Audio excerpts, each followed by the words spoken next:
나눔가족 여러분, 15장의 소개에 이어서 이제 7대접이 하나씩 쏟아지기 시작합니다. 7나팔이 불릴 때에 닥쳤던 심판들과 대접들의 심판은 출애굽기 7장과 9장을 배경으로 하고 있습니다. 나팔이 하나씩 불릴 때와 마찬가지로 대접이 하나씩 쏟아질 때에 땅과 바다와 생물에 영향을 미치고 해에 쏟을 때에는 사람들이 타고 짐승의 왕좌에 쏟아질 때는 어둠이 찾아와서 사람들이 고통을 받습니다. 그러나 사람들은 회개하지 않습니다. 7대접이 쏟아지는 환상은 마지막 재앙이죠. 하나님의 진노가 이것으로 마무리됩니다. 이 환상에는 몇 가지 두드러진 주제들이 나타나고 있습니다. 첫째는 7대접 심판은 7인과 7나팔 심판 때 일어났던 그 사건들을 다른 각도에서 보여주고 있는 것입니다. 두 번째는 대접들이 쏟아질 때에 전체 우주가 영향을 받습니다. 인간들이나 그들의 제국만이 아니라 창조의 네 요소인 땅과 물과 불과 그리고 공기까지 영향을 받습니다. 셋째, 이 재앙들은 엄청나게 파괴적입니다. 그러나 이것은 하나님의 통치를 거부하고 그 통치를 증거한 사람들을 박해한 것에 대한 하나님의 의롭고 정당한 반응입니다. 네 번째는 하나님의 심판은 악이 저지른 범죄에 대한 정확한 응징이라는 것입니다. 마지막으로 이 모든 재앙은 출애굽 사건에서 온 이미지들로 구성되어 있습니다.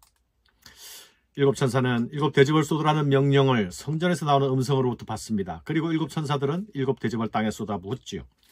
또 내가 들으니 성전에서 큰 음성이 나서 7천사에게 말하되 너희는 가서 하나님의 진노의 7대접을 땅에 쏟으라 하더라.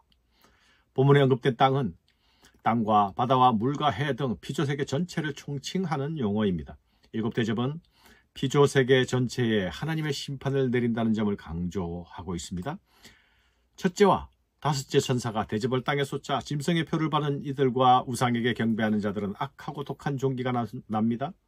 둘째와 셋째 천사가 대접을 강에 쏟자 바다가 피로 물들어 생명체가 죽고 강과 물도 피가 됩니다. 그 땅은 불의와 폐역의 땅이요 탐욕으로 물든 땅이었죠. 그 강과 바다는 순교자들의 피가 섞여 있는 곳입니다. 땅에 집착하여 짐승의 노예로 전락한 이들은 더 이상 탐닉으로 육체를 사용하지 못하게 됩니다. 바다를 오가며 무역하던 이들도 더 이상 바다로부터 자원을 얻지 못합니다. 제국적 탐욕으로 세계를 착취하던 이들은 분노의 재앙을 피할 수가 없습니다. 셋째 천사와 넷째 천사 사이에 천사의 찬양이 나타나고 있습니다.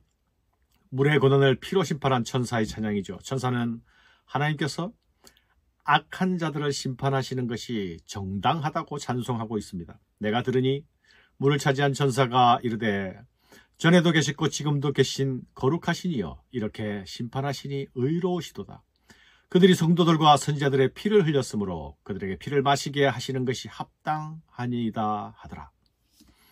심판을 받는 자들은 성도들과 선지자들의 무고한 피를 흘렸기 때문에 그것은 정당한 보응이라는 것입니다.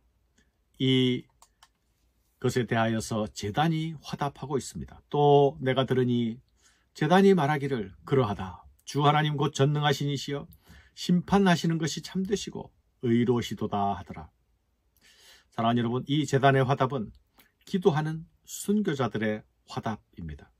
계시록 6장 9절로 11절에 보면 순교자들이 제단 아래서 이렇게 탄원의 기도를 올리지 않습니까? 대주제여 땅에 거하는 자들을 심판하여 우리의 피를 갚아주지 아니하시기를 어느 때까지 하시려 하나이까. 이제 그 기도가 응답되고 있는 것입니다. 그들은 무고한 자들의 피를 흘렸기 때문에 피를 마셔야 하는 징벌을 받습니다. 하나님의 심판이 지금 이루어지지 않는다고 낭망할 필요가 없습니다. 하나님의 심판은 반드시 이루어집니다. 그리고 불의는 결코 영원할 수 없습니다. 넷째 천사가 대접을 태양에 쏟자 해는 장렬한 빛과 열기를 내서 수많은 사람들을 태워버립니다.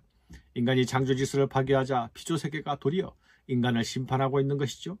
탐욕스럽게 창조세계를 착취한 인간들은 죄에 합당한 보응을 받습니다.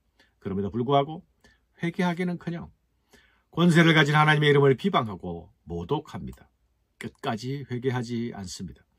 또 다섯째 천사가 그 대접을 짐승의 왕자에 쏟으니 그 나라가 곧 어두워지며 사람들이 아파서 자기 혀를 깨물고 아픈 것과 증거로 말미암아 하늘의 하나님을 비방하고 그들의 행위를 회개하지 아니하더라. 하나님을 떠난 인생의 특징은 완악함이죠. 이집트의 파라오처럼 재앙의 매를 맞을수록 더 완고해집니다. 애굽의 바로는 하나님을 인정할 증거를 가졌죠. 재앙의 징조들을 여실히 보았습니다. 그럼에도 불구하고 애써 외면하며 결코 돌이키지 않았죠. 애굽의 바로가 보인 모습은 바로 완악한 인간과 완악의 세상의 모습인 것입니다. 사랑하는 여러분, 세상은 완악할지라도 성도는 그리할 수 없습니다. 그리해서는 안 되죠. 히브리서 기자는 이렇게 말씀했습니다. 너희 중에 누구든지 죄의 유혹으로 완고하게 되지 않도록 하라.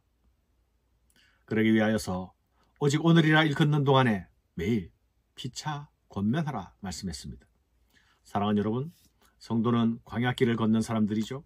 성도의 고통은 영속되는 고통이 아니라는 사실을 기억해야 합니다. 악한 세상은 반드시 심판에 이르게 될 것입니다. 성도의 억울함은 하나님께서 반드시 신원해 주실 것입니다. 그날이 이르기까지 인내하며 복음에 합당하게 살아가야 할 것입니다. 감사합니다.